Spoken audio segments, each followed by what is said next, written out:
Bismillahirrahmanirrahim. In this video, we will discuss Chemistry 9th, chapter number 4, Knowledge 2 paper. It has 28 questions comprising 12 MCQs, 2 long and 14 short questions. First MCQs is atoms combine to form. Atoms जब एक दूसरे से combine हो जाते हैं तो फिर क्या बनाते हैं, ठीक है। डी ऑप्शन तो आपको नज़र ही आ रहा होगा, बिल्कुल इनकरेक्ट है, बिकॉज एटम्स कंबाइन होके एटम ही तो नहीं बना सकते, ठीक है। नेक्स्ट मैटर, बच्चों मैटर भी नहीं बना सकते, बिकॉज मैटर तो हर चीज़ ऑलरेडी मैटर है, एटम्स खुद भी मैटर ही हैं, ठीक है, तो मैटर्स भी इसमें नहीं आ सकता।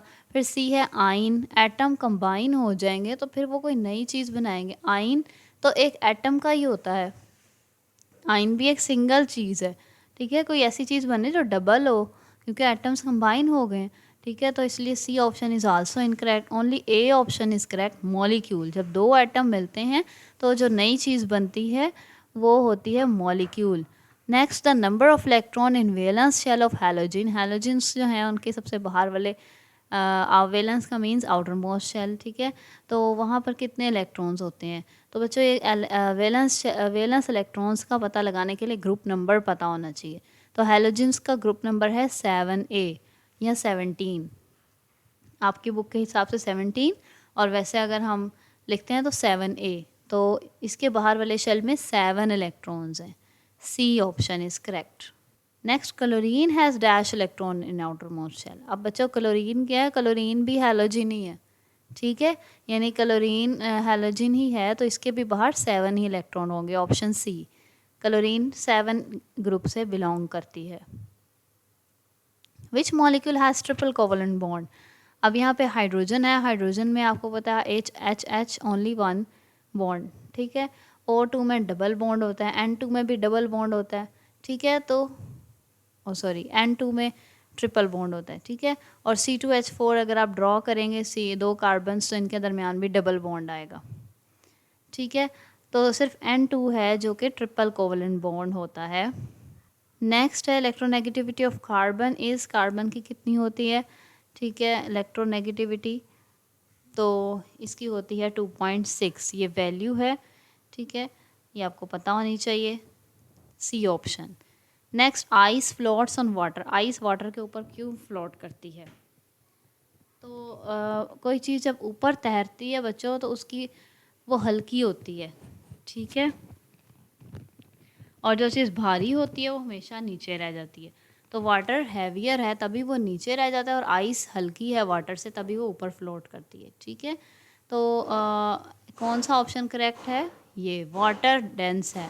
डेंसर का मतलब है गाढ़ा है और वो नीचे बैठ जाता है, ठीक है, और आइस हल्की है वो ऊपर रहती है, तो water is denser than ice is the correct option, ठीक है। नेक्स्ट है the things around us are composed of.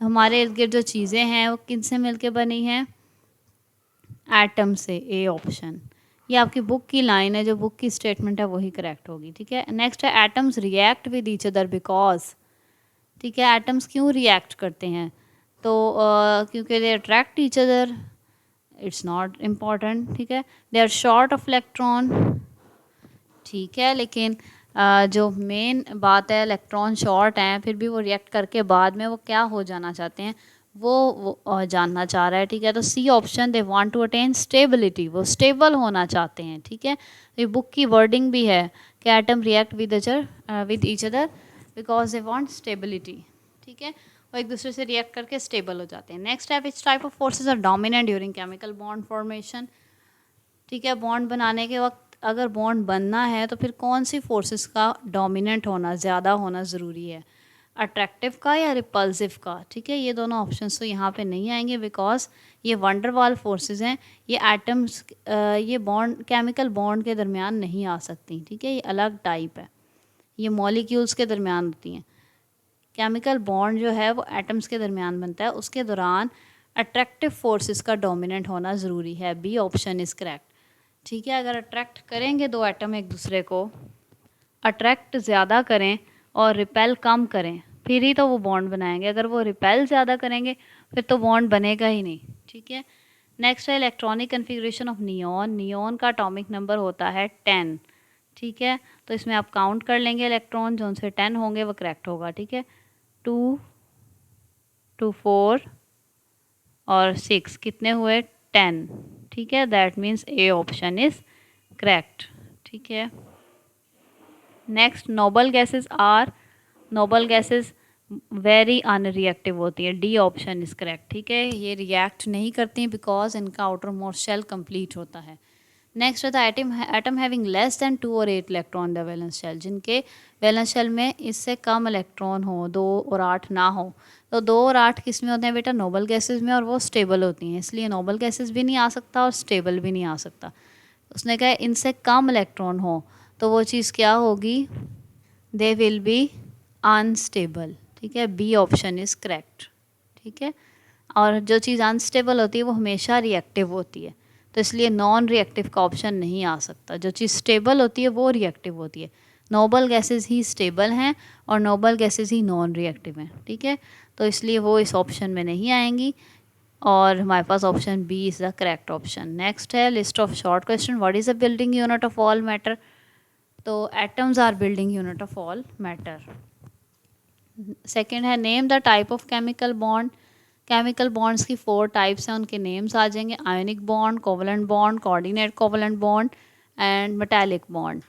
Next है what is ionic compound, definition और एग्जाम्पल। ठीक है, तो ionic compound are the compounds which are made which contain ionic bond in them। ठीक है, the compounds containing ionic bond in them is called ionic compound। ठीक है, और आगे आप ionic bond की definition भी लिखेंगे, the type of bond which is formed by the complete transfer of electron from one atom to another atom is called ionic bond। ये दोनों definitions लिखेंगे और साथ आप example लिखेंगे NaCl। ठीक है, तो इस क्वेश्चन को ज़्यादा एक्सप्लेन मैं आपके लॉन्ग क्वेश्चन में कर दूंगी। ठीक है, नेक्स्ट है what is meant by lone pair of electron. Lone pair क्या होता है, उसकी डेफिनेशन आएगी और एग्जांपल आएगी। आपके पास कोऑर्डिनेट कोवलेंट वाले टॉपिक के अंदर प्रेजेंट है lone pair, here lone pair. ठीक है, the non bonded electron pair available on an atom like that available on ammonia nitrogen is called lone pair. ठीक है, यानी बच्चों अगर आप अमोनिया का स्ट्रक्चर देखें तो उससे आपको इलस्ट्रेट होगा कि लॉन पेयर क्या होता है। ठीक है, for example I have nitrogen, ठीक है, और 3 हाइड्रोजन। NH3 बच्चों किसको कहते हैं, अमोनिया को। ठीक है, अमोनिया के अंदर जो नाइट्रोजन है, नाइट्रोजन के बाहर कितने इलेक्ट्रॉन्स होते हैं बच्चे, नाइट्रोजन के वैलेंस शेल के अंदर होते हैं 5 electron, because nitrogen belongs to 5 group number 5। Okay, तो 5 इलेक्ट्रॉन्स हैं, 1 2 3, ये 3 तो इसने इनके साथ बॉन्ड बनाने के लिए यूज़ किए, बाकी कितने बचे 2। तो वो जो 2 इलेक्ट्रॉन्स हैं वो यहाँ पर इसके पास अवेलेबल होते हैं। ठीक है, अच्छा ये हाइड्रोजन के पास कितने इलेक्ट्रॉन होते हैं, 1। इसको हम क्रॉस से डिनोट कर देते हैं ताकि नाइट्रोजन से डिफरेंट लगें। इस वाले हाइड्रोजन ने भी 1 इलेक्ट्रॉन इसके साथ शेयर किया हुआ और इस वाले ने भी 1 इलेक्ट्रॉन। इस तरह ये इसके 3 बॉन्ड्स बन गए अमोनिया के। ठीक है, और 1 इलेक्ट्रॉन इसका वैसे ही बच गया। अगर हम इसको दोबारा से ड्रॉ करें, बॉन्ड्स को अब हम लाइन से डिनोट कर देते हैं, NH3। ठीक है, और ये इसका 1 इलेक्ट्रॉन और 1 पेयर ऑफ इलेक्ट्रॉन। ठीक है, तो ये जो पेयर है इसका ये एक्स्ट्रा है और यहाँ पे मौजूद है, ये किसी को डोनेट भी कर सकता है। This is called lone pair.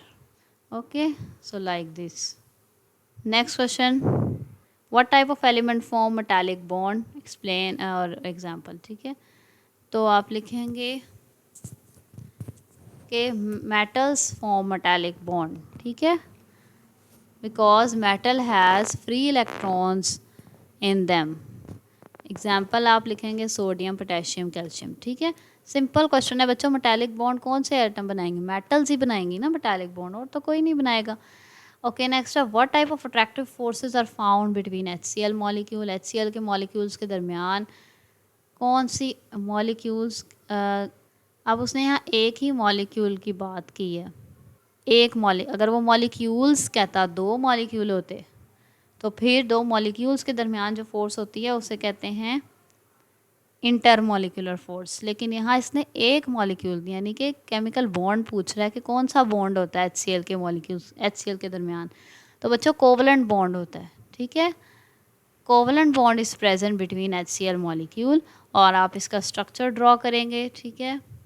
ठीक है, लाइक अगर मैं HCl का स्ट्रक्चर लिखूँ तो 1H और Cl, ठीक है। हाइड्रोजन के पास कितने इलेक्ट्रॉन होते हैं? ओनली 1, उसको डॉट से शो कर देंगे। क्लोरीन के वैलेंस शेल में कितने इलेक्ट्रॉन हैं? 7, बिकॉज क्लोरीन 7 ग्रुप का मेंबर है। तो इसके क्रॉस से डिनोट करेंगे ताकि इसके हाइड्रोजन से डिफरेंट लगें। 2 इलेक्ट्रॉन्स ये हैं, 2 ये हैं, 2 ये हैं, 6। तो क्योंकि हाइड्रोजन और क्लोरीन आपस में शेयर करने के लिए तो एक ही इलेक्ट्रॉन यूज़ कर रहा है, ठीक है। एक इलेक्ट्रॉन इसका ये आ गया, बाकी के 6 इलेक्ट्रॉन ऐसे ही इसके ऊपर लॉन पेयर्स की फॉर्म में रहते हैं, ठीक है। तो this is the structure of HCl। और ये इसका जो बॉन्ड है इसको आप लाइन से भी डिनोट कर सकते हो, लाइन, ठीक है। और ये वाले इसके ऊपर वैसे ही आ जाएंगे। फिर आप अगर इनको ना भी शो करना चाहो तो आप इसको सिंपल यूँ भी लिख सकते हैं, ठीक है। तो ये आपने इसकी स्ट्रक्चर में ये तीनों बनाने हैं, ठीक है। तो इस तरह से इनका कोवलेंट बॉन्ड शो हो जाएगा। Next question number 7, right properties of non polar compounds. तो नॉन पोलर की आप प्रॉपर्टीज़ लिखेंगे हेयर कि नॉन पोलर कंपाउंड वाटर में हल नहीं होते। क्यों? क्योंकि वाटर पोलर है, ठीक है। तो एक ये प्रॉपर्टी आ गई इसकी, they do not dissolve in water. Second property आ गई, non polar compounds do not conduct electricity, ठीक है। इलेक्ट्रिसिटी नहीं कंडक्ट करते, वाई? बिकॉज इनके ऊपर चार्जेस नहीं होते, ठीक है। ये दो इसकी प्रॉपर्टीज़ हैं। Next, define duplet rule. तो attaining 2 electrons in the outer most shell is called duplet rule, ठीक है। For example helium, hydrogen follow duplet rule, ठीक है। ये आप लिखेंगे। क्या होता है बच्चे डुप्लेट रूल के किसी एटम के अगर आउटर मोस्ट शेल में 2 इलेक्ट्रॉन हैं तो उसका तो वो स्टेबल है, that is called a duplet rule, ठीक है। 2 इलेक्ट्रॉन हासिल करता है कोई एटम स्टेबल होने के लिए। जैसे हाइड्रोजन है, हाइड्रोजन के बाहर होता है जी 1 इलेक्ट्रॉन, ठीक है। फॉर एग्ज़ाम्पल जो हाइड्रोजन है उसके बाहर होता है, इसके पास ओनली 1 इलेक्ट्रॉन होता है ना, तो ये चाहेगा कि डुप्लेट रूल कंप्लीट करने के लिए इसके पास 2 इलेक्ट्रॉन हो जाए। डुप्लेट मीन्स 2 इलेक्ट्रॉन होने चाहिए आउटर मोस्ट शेल में, ठीक है। तो इसके पास ओनली 1 है, इसको 2 चाहिए। तो ये क्या करता है, किसी और हाइड्रोजन के साथ 1 इलेक्ट्रॉन शेयर कर लेता है, ठीक है। जब ये शेयर करता है तो इस तरह से 2 इलेक्ट्रॉन्स हो गए इसके पास भी और 2 ही इलेक्ट्रॉन इसके पास ही हो गए, तो ये स्टेबल हो गए, ये बन गए H2, ठीक है। तो इसी तरह से जो हीलियम है, हीलियम उसके तो बाहर होते ही 2 इलेक्ट्रॉन्स हैं, ठीक है। दैट मीन्स वो भी डुप्लेट रूल को फॉलो करते हुए स्टेबल है, ठीक है। इन दोनों के अलावा पीरियोडिक टेबल के बाकी सारे एलिमेंट्स ऑक्टेट रूल को फॉलो करते हैं, यानी ऑक्टेट मीन्स उनके बाहर 8 इलेक्ट्रॉन्स होते हैं। Next question is right about triple covalent bond. तो डेफिनेशन आएगी, ठीक है। तो here is a triple covalent bond when each bonded atom contributes 3 electrons. तो 3 bond pairs are involve in bond formation, this is called triple covalent bond, ठीक है। कि देखिए एक एटम ने 3-3 इलेक्ट्रॉन डोनेट किए, ये नाइट्रोजन है, ये भी नाइट्रोजन है, ठीक है। ये जो इनके पिंक वाले इलेक्ट्रॉन्स हैं ये 3-3, ये तीनों ये आपस में शेयर करते हैं, तो इसलिए इनके पास 3 बॉन्ड बनते हैं, 3 इलेक्ट्रॉन्स के पेयर या 3 बॉन्ड पेयर्स बनते हैं, तो इसलिए इसे कहते हैं ट्रिपल कोवलेंट बॉन्ड, ठीक है। तो ये आप N2 की एग्जांपल लिखेंगे, ठीक है। रिप्रेजेंटेशन क्या है कि इन्हें ट्रिपल लाइन से रिप्रेजेंट किया जाता है, वो भी आपको लाजमी लिखनी पड़ेगी, ठीक है। 0.5 मार्क्स हैं उसके, तो अगर आप वो नहीं लिखेंगे तो आपको 0.5 मार्क्स कट जाएंगे, ठीक है। तो इसलिए ये कैटेगरीज़ यहाँ पर शो हो रही हैं, आपको पेपर के दौरान शो नहीं होंगी। नेक्स्ट है define non polar covalent bond, definition आएगी और एग्जांपल। तो नॉन पोलर की ये डेफिनेशन है, if a covalent bond is form between 2 similar atoms, the shared pair of electron is attracted by both atoms equally, such a type of bond is called non-polar covalent bond like H2Cl2, ठीक है, क्या इसने कहना क्या चाह रहा है मैं आपको एक्सप्लेन कर देती हूँ। ठीक है, वो कह रहा है कि अगर आप इसमें ही देखें H2, ठीक है, ये जो बॉन्ड बना है H2 के दरमियान, अभी हमने पढ़ा है किस तरह से बना है। तो ये जो बॉन्ड है ये दो सेम एटम्स के दरमियान बना है, ठीक है, दोनों हाइड्रोजन ही हैं, ठीक है। तो इस वजह से इसका जो बॉन्ड पेयर है जितना इसके पास है उतना ही इसके पास है, इक्वली ये दोनों एक दूसरे को शेयर कर रहे हैं, तो इसलिए इसे कहते हैं नॉन पोलर कोवलेंट बॉन्ड, ठीक है। तो ये इसकी एग्जांपल है H2। Next is what is lawn pair of electron, explanation आएगी और कॉट एग्जांपल आएगी, ठीक है। ऊपर भी इस तरह का क्वेश्चन आया था, what is meant by lone pair of electron, तो वही चीज़ आप यहाँ पर लिखेंगे। नेक्स्ट है what are intermolecular forces, definition और example. Intermolecular forces, here the weak forces, relatively weak forces present between the molecules is called intermolecular। Inter means दरमियान, ठीक है। तो दो मॉलिक्यूल्स के दरमियान जो वीक फोर्सेस होते हैं उन्हें कहते हैं इंटरमॉलिक्यूलर फोर्स। एग्जांपल आप इस तरह से HCl की लिखेंगी, ये एक HCl का मॉलिक्यूल है, दूसरा HCl का मॉलिक्यूल है, तीसरा HCl का मॉलिक्यूल है। तो इनके दरमियान जो पिंक लाइंस हैं ये इंटरमॉलिक्यूलर फोर्सेस नहीं हैं, ये इनके केमिकल बॉन्ड्स हैं, ठीक है, क्योंकि ये तो एटम्स के दरमियान हो गई ना। इंटरमॉलिक्यूलर है दो अलग अलग मॉलिक्यूल्स के दरमियान, यानी ये जो डॉटेड लाइंस हैं ये इंटरमॉलिक्यूलर फोर्सेस हैं। Next is what is a composition of ionic compound. Ionic compounds are made up of ions, ठीक है। तो ये आप आयनिक कंपाउंड वाले टॉपिक में जाएंगे तो वहाँ पे आपके पास लिखा हुआ है they are made up of positively and negatively charged ions, thus they consist of ions and not the molecules. The positive and negative charge ions are held together in a solid crystal with strong electrostatic forces, ठीक है।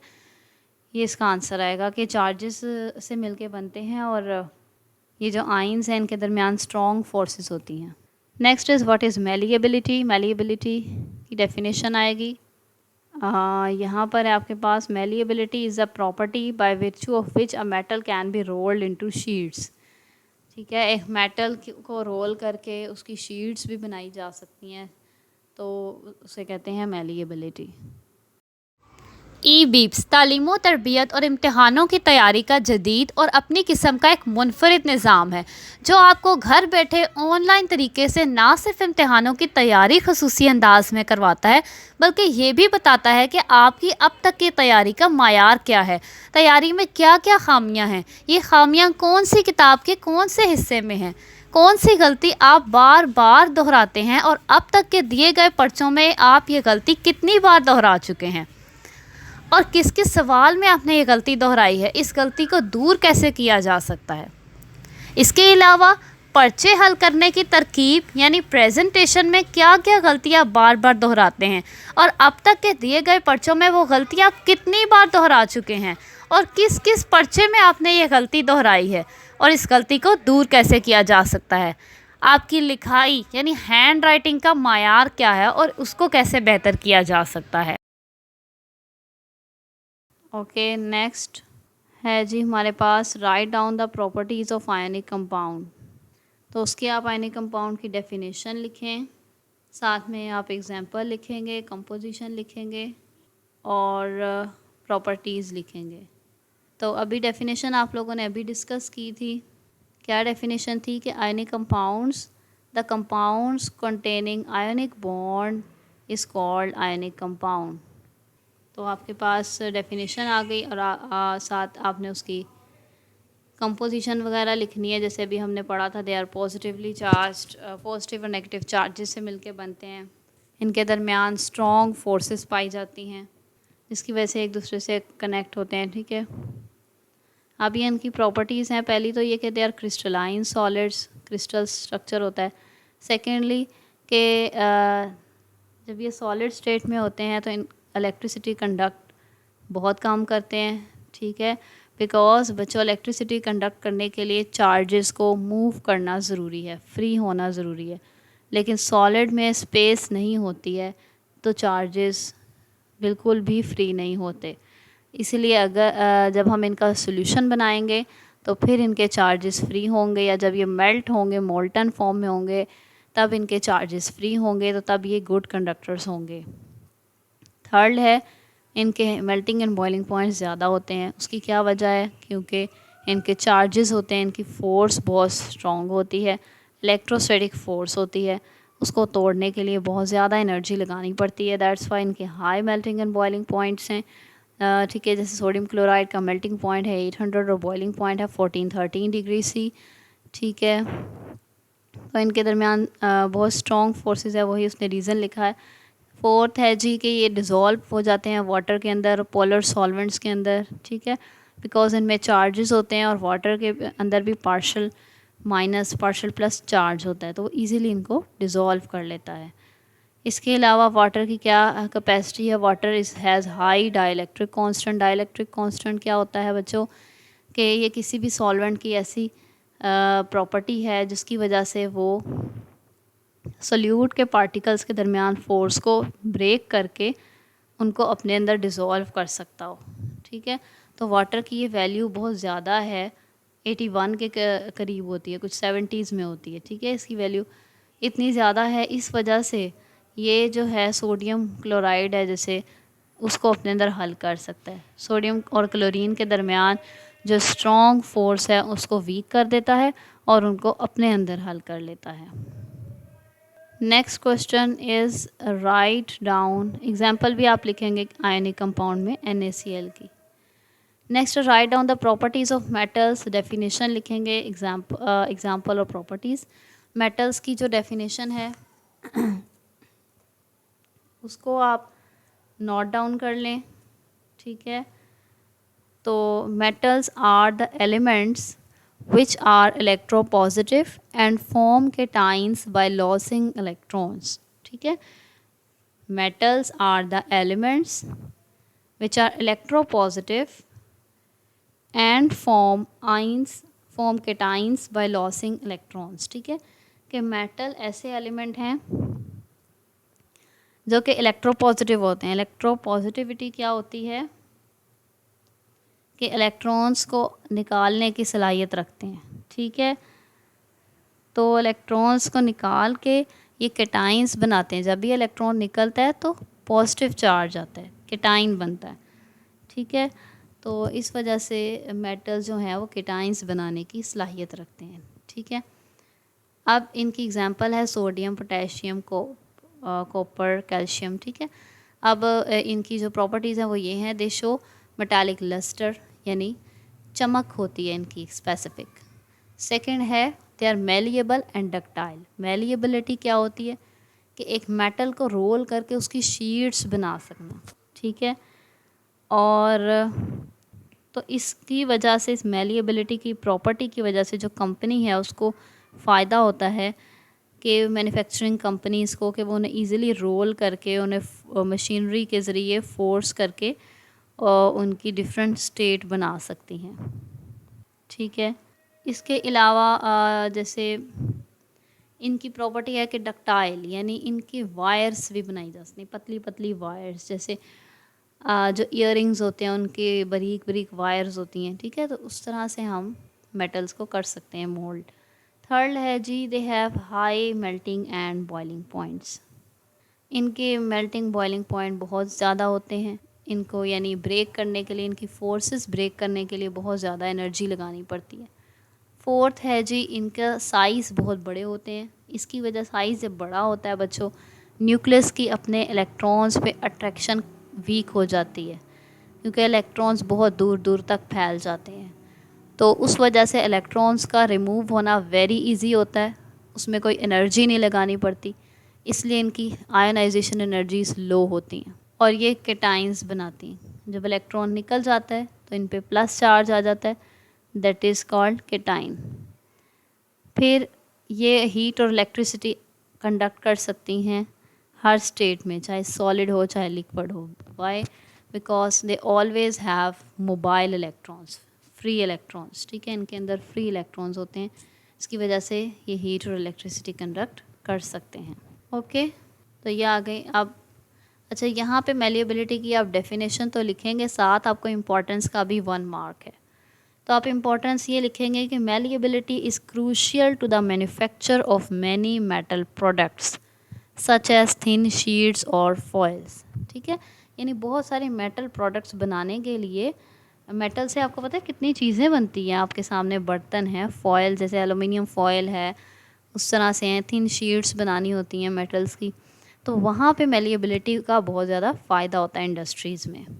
तो ये था आपका आज का paper. Thank you.